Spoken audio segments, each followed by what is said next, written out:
Soccer fire in San Jose. The Earthquake unveiling their new $100 million soccer-only stadium. Fire hoping to spoil the party. 5th minute off the corner. The ball deflected several times. And Fatai Aloshe. How did I do with that? Very good. Close enough. Very much. Were you asking Mike? I was asking Mike. He's better at this than I am. 21st minute off the free kick. Clarence couldn't stop, but Ty Harding gets his first career goal. 2-0. JJ. Jobin Jones with a great pass to Harry Shipp, and Shipp scores first Fire goal of the season. Wasn't enough. The men in red fall to 0-3, losing 2-1 tonight in San Jose. Let's take a look at our Menards Chicago Fire notebook. Busy month ahead for the men in red. They return home next Sunday to play Philadelphia. In April, Fire hosts Toronto FC, hit the road to play New England and Montreal, then return back to Toyota Park against New York City.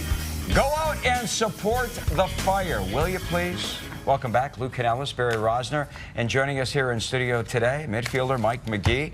Good to see you, buddy. I haven't seen you in a while. It's good to see you, too. Tough to watch a game like tonight, and not be able to help?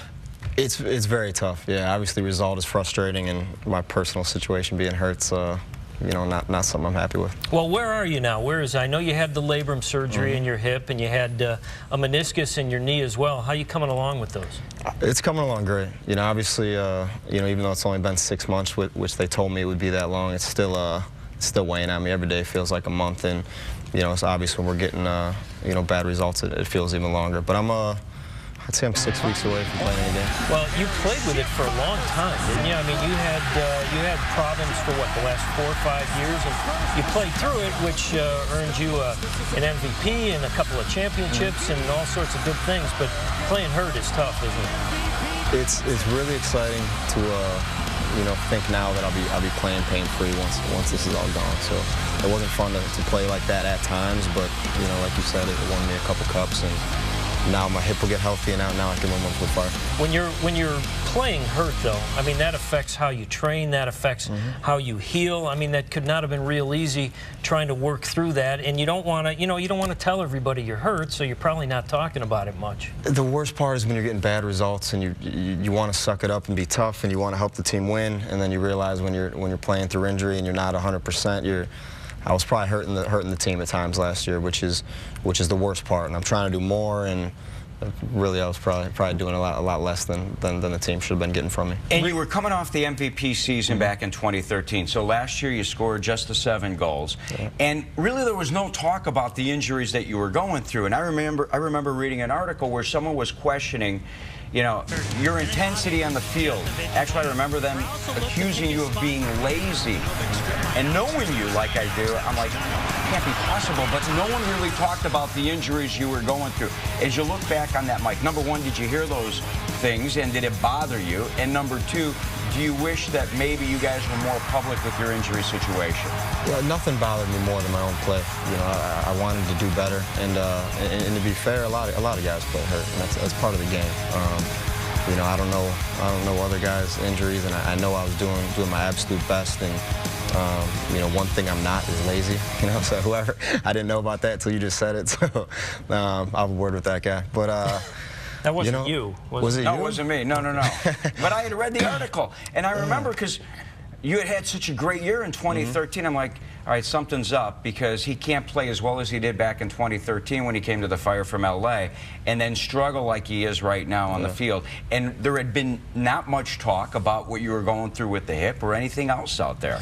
The only way to shut those people up is now when I come back, I gotta play how I played in, I think it was 2013. I gotta play like that, and I'm expecting to play better. So I'll go online and look up everything all those people said about me. I'll make a little scrapbook, and I'll bring it back up in a couple months. Yeah. You'll take names and remember those people. I will. Yes, I will. You know, anybody who's ever had hip problems will certainly back you up on this. I mean, you can't run without pain. You can't.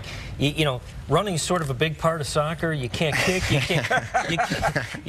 can't really do anything. But you played through that. Any regrets in terms of playing through that, or you also accomplished a lot while you were playing through that?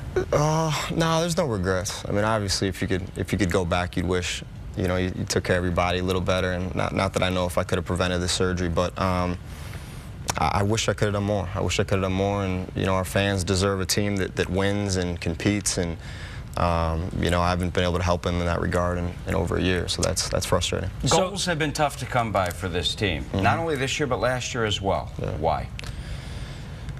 Oh man, guys, we need to step up. I need to score more goals. We got some other guys that are good players, and we need them to step up. We got some new signings. The Sakam's going to be pretty exciting. He played a half today, and he was, I think, within 5 minutes, he was our most dangerous player so far all season. So.